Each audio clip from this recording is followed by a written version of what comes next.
कभी कभी जिंदगी हमें दो ऐसी कहानियों से मिलाती है जहां एक इंसान प्यार में सब कुछ दे देता है और दूसरा अपने परिवार के लिए खुद को मिटा देता है। लेकिन जब इन दोनों की सच्चाई सामने आती है तो सिर्फ लोग नहीं, पूरी जिंदगी बदल जाती है। 7 साल बाद सीमा अपने गांव IAS अफसर बनकर लौटती है। धूल भरी सड़क पर सफेद गाड़ी रुकती है और गांव वाले हैरानी से उसे देखते रह जाते हैं। सीमा धीरे धीरे अपनी पुरानी झोपड़ी की तरफ बढ़ती है जहां रामू एक टूटी खाट पर बीमार पड़ा होता है। उसके पास सूखी रोटियां और पानी का गिलास रखा होता है। सीमा धीमी आवाज में पूछती है, दर्द बहुत बढ़ गया है क्या? रामू हल्की मुस्कान के साथ जवाब देता है, दर्द तो अब आदत बन गया है। यह सुनकर माहौल भारी हो जाता है। तभी सीमा की नजर पास पड़े कर्ज के कागजों और सूदखोरों की रसीदों पर पड़ती है और वह बाहर आकर कहती है कि आज ही सारा कर्ज चुकाया जाएगा। रामू उसे रोकते हुए कहता है कि इसकी जरूरत नहीं है, वो खुद संभाल लेगा। लेकिन सीमा मजबूत आवाज में कहती है कि तुमने हमेशा अकेले संभालने की कोशिश की है, अब मेरी बारी है। तभी किस्मत एक और सच सामने लाती है।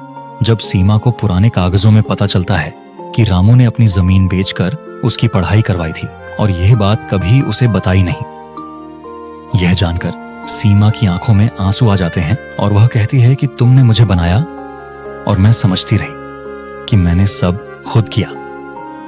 उसी गांव में एक और कहानी चल रही होती है जहां हल्की बारिश में एक बस रुकती है और उसमें से कविता उतरती है जो 8 साल पहले बिना बताए गांव छोड़कर चली गई थी।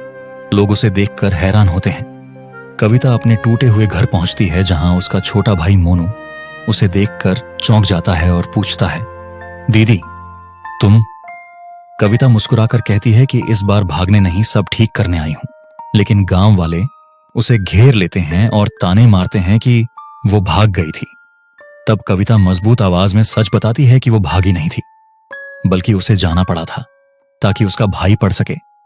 फ्लैशबैक में दिखता है कि कैसे उसने शहर में रहकर दिन रात मेहनत की और अपने सपनों को छोड़ दिया ताकि मोनू पढ़ सके।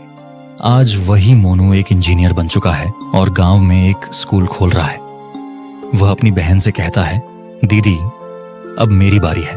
ये सुनकर कविता की आंखें भर आती हैं। धीरे धीरे दोनों कहानियां एक जगह आकर मिलती हैं जहां सीमा, रामू, कविता और मोनू एक साथ खड़े होते हैं।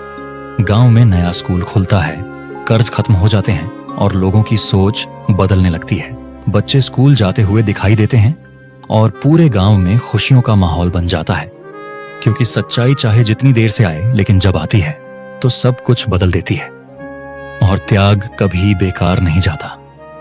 जो दूसरों के लिए जीता है वही असली जीत हासिल करता है और वही जिंदगी में सच में बड़ा बनता है।